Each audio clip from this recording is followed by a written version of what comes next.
Hi guys, in this video I'll be discussing Jahn-Teller distortion. Now this is a video in the coordination chemistry lecture series and this is the last topic in crystal field theory. So what does Jahn-Teller theorem say? So the Jahn-Teller theorem says that any nonlinear molecular system in a degenerate electronic state will be unstable and will undergo some sort of distortion to lower its symmetry and to remove the degeneracy. That means if you have in case of complexes which are mostly non-linear, if you have some electronic states which is not symmetric, that means which has unsymmetric filling of electrons, then the molecule will be unstable and it will go some kind of change in its geometry such that it gains some stability. And because of this change, because of this distortion, the symmetry of the molecule is lost and the degeneracy is also lost. So now what happens in that in case of coordination complex is that the structure of the complex is determined by the repulsion between the electrons in the orbitals and the ligands. So that means how the electrons are filling the orbitals decide the geometry of the complex. Now if we have unsymmetric filling in coordination complexes, we had seen in crystal field theory that the d orbitals get split into different sets, that means in T2G and EG. So depending on the unsymmetric filling in T2G and EG, we can have two different type of Jahn-Teller distortions that can occur in the complex, and those are the two broad classifications of Jahn-Teller distortion. So Jahn-Teller distortion can be broadly classified as strong distortion and slight distortion. Now we know if okay, so let's first consider why this distortion is occurring. So let's say you have CrOH2 whole 6 2 plus. Chromium 2 plus has D4 configuration and you would realize that it has one unpaired electron in EG orbitals. Now if this electron is in dz square, then means those ligands which are present along the z-axis will be experiencing repulsion because of this, but those ligands which are along the x and y-axis will not be experiencing any repulsion and they will come closer to the meta-ion. But if this electron is in dx square minus y square, then the reverse thing will happen, and as a result you would experience, or you will see that the bond lengths along x and y are same but different from along the z direction, and that is the change in or that is the distortion in the geometry that is happening. So this is the reason for JTD or Jahn-Teller distortion.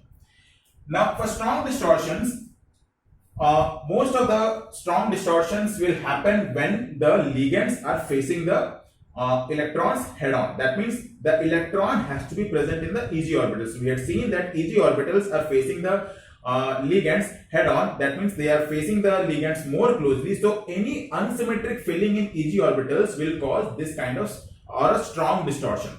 So that means strong distortion will occur by unsymmetric filling of EG orbitals. And so it is understood that for this case, slight distortion, it will be unsymmetric T2G orbitals, because T2G orbitals are not facing the ligands head on. So unsymmetric filling will have less effect in case of T2G orbitals. That means that is why they cause slight distortion. That means they don't cause big changes in the bond lengths. Okay. Now let us take what configurations will give us unsymmetric and symmetric configurations. So that means D1 and D2 will give you unsymmetric T2G. Similarly, D4, D5 low spin will give you unsymmetric T2G. D6, D spin, D7 high spin will also give you unsymmetric T2G. Now these configurations are known as triply degenerate with respect to unsymmetric filling. Now D4 high spin, D7 low spin and D9 will be filled, give you Eg unsymmetric, and that is why they are known as doubly degenerate. For all other configurations, let's say D3. In D3, all the T2G orbitals are filled, so that means that is symmetrically filled. That means all the T2G orbitals will pose the same kind of repulsion to all the ligands which are approaching. Similarly, D5 high spin, D6 low spin, D8 and D10 at the same time, D0 also. So all of them are symmetric. So that means they are creating the same field for all the ligands, so that they will not cause any kind of distortion. Okay. Now we are seeing strong and slight distortions. Now let's take the case of strong distortion, and let's take the example of CrH2O6 only. What will happen if the unpaired electron is in dz square orbital? So that means if the unpaired electron is in dz square orbital, the ligands along the z-axis will experience more repulsion. As a result, those bonds will be larger than the ones in x and y direction. So let's say this is L, this is also ligand. So metal ligand bond along z-axis is larger than metal ligand bond along x and y. So that means you would feel that the z bonds are somewhat stretched out. That is why this kind of distortion is known as Z out or tetragonal elongation. That means the bonds are elongated along the axial direction, tetragonally elongated. Now, if the other thing happens that the electron is in dx square minus y square, so you would expect that the ligands along the x and y direction are experiencing more repulsion. So the bonds along x and y direction will be now longer, and the one along z will be shorter. Now in this case it looks like such as the bonds along z direction are compressed. So this is why this is known as tetragonal compression or Z in. So again, strong distortions can be of two types, and number of questions have come for this two kind of distortions. Okay. Now there is another way of classifying JTD. Now when in case of different types of ligands, what is happening is that depending on the strength of the ligand, the splitting is happening. For weak ligands, splitting is less. For strong ligands, splitting is more. So let's take the example of say CrCl6 2+. Now chloride is a very weak ligand, so the splitting is less, and some of the times the splitting is so small that the energy which is present at room temperature, that is sufficient for the transition to happen from T2G to Eg. Say it may happen that in this case one electron undergoes transition from T2G to Eg. So thermal transition is possible at room temperature. So if it goes to Eg, the Eg is now symmetrically filled, but T2G is unsymmetrically filled. And at room temperature, these transitions are so fast that the symmetry of the molecule changes very quick. The bond lengths are also changing very quickly. So it is not possible to isolate them saying that this is strong distortion or this is slight distortion. That is why these kind of distortions are known as dynamic distortions. So this is another class of JTD wherein the distortions are occurring very quickly because of weak splitting. And the other case of this is static or permanent distortions. So this happens in case when the ligands are very strong, the splitting is large, the temperature or the energy at room temperature is not sufficient for this transition, and in this case you will be seeing, you will be able to classify them as strong or slight distortions. Okay.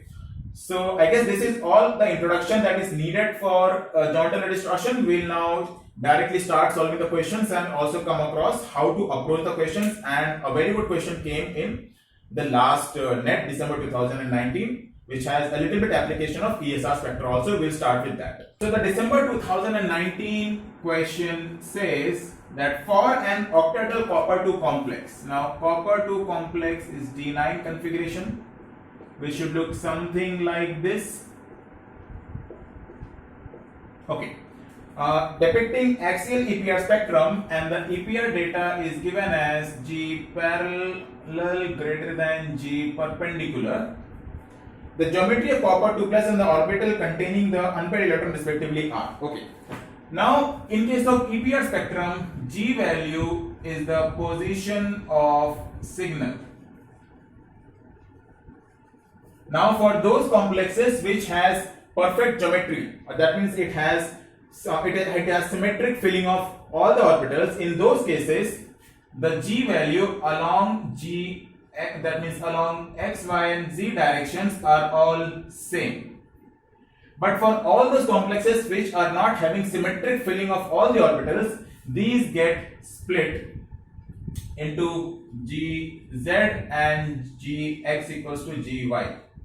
That means this is a case of strong distortion in which if the unpaired electron or if the dz square electron is unsymmetrically filled and the x minus y square orbital is unsymmetrically filled, they will have two different values of G. Now the Gz is known as G parallel and Gx and Gy are known as G perpendicular.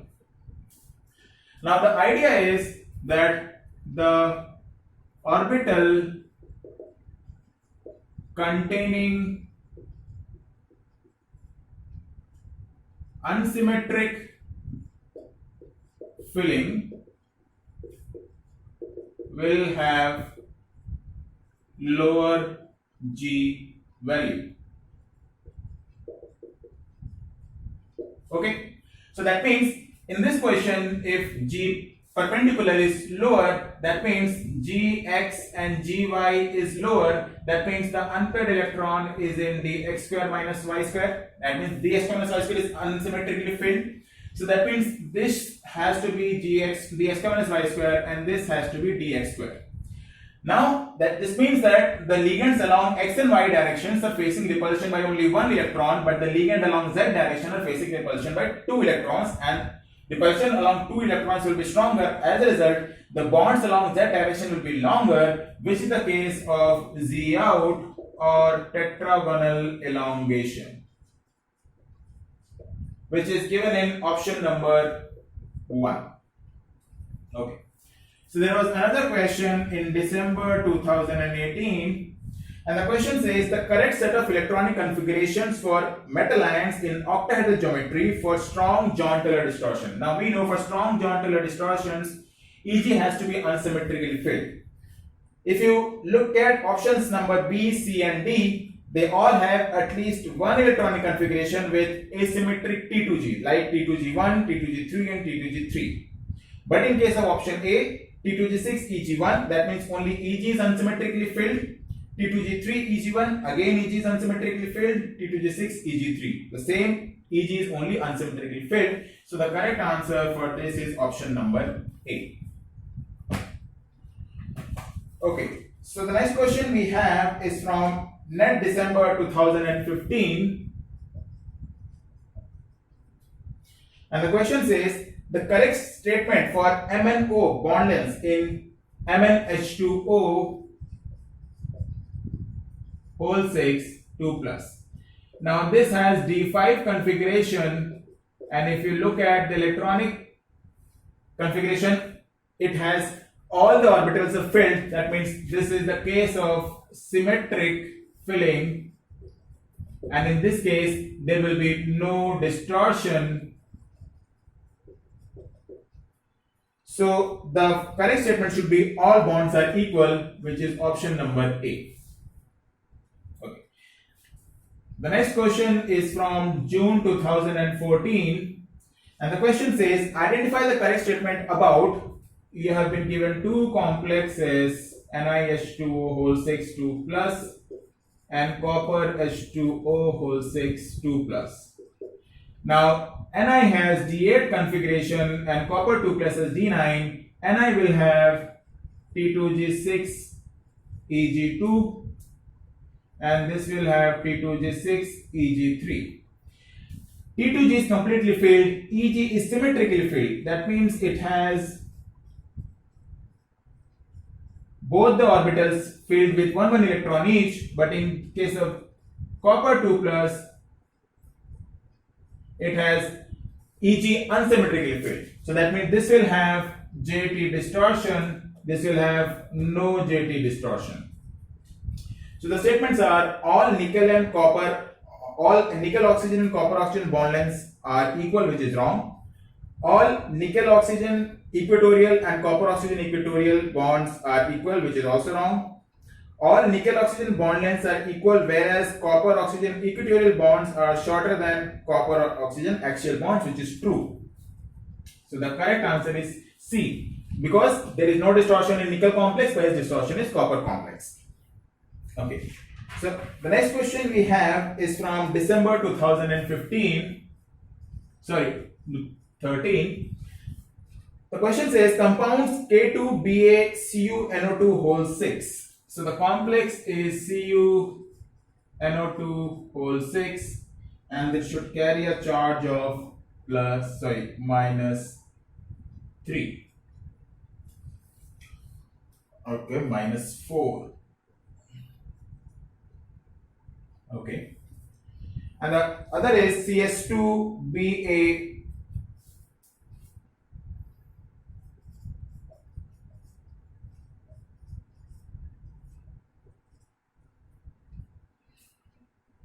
So that means this is in +2 state, this is in +2 state. Now they are saying they exhibit tetragonal elongation. So this has elongation and this has compression. That means Z out, Z in. The unpaired electron in A and B are found respectively. Okay. Now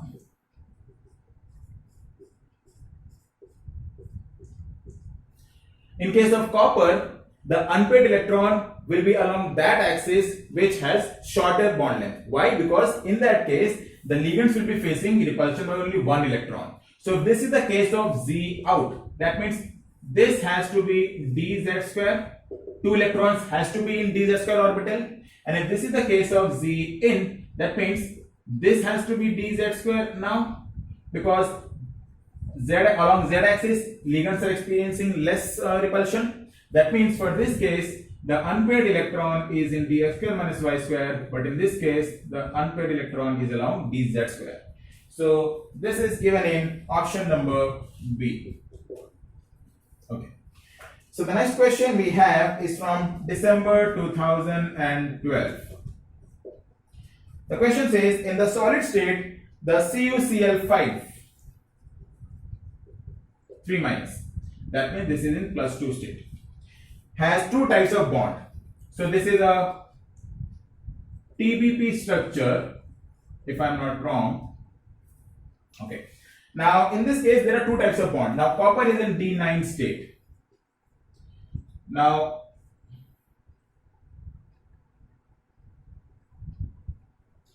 so that means even if I take that dx square minus y square in dz square orbital. Now this is the dz square orbital, they are facing the ligands head on, while in case of dx square minus y square this is the case. So dz square is more destabilized and dz square will have higher energy as compared to x square minus y square. The splitting will be something like this, and the unpaired electron will be in dz square. As a result, these bonds along xy will be longer as compared to along z direction. So that means 3 of the bonds will be longer, 2 of the bonds will be shorter. So that means this is option number A. Okay. So I think that's all the questions that we have from John Taylor distortion. This is one of the core topics of crystal field theory, and questions have come regularly, and now the questions are coming in combination with other spectroscopy. So it's important that you know a bit of EPR also. So this is all about crystal field theory. We have come to the end of it. In the next video, I'll be discussing molecular orbital theory, or also known as ligand field theory, applied to coordination complexes.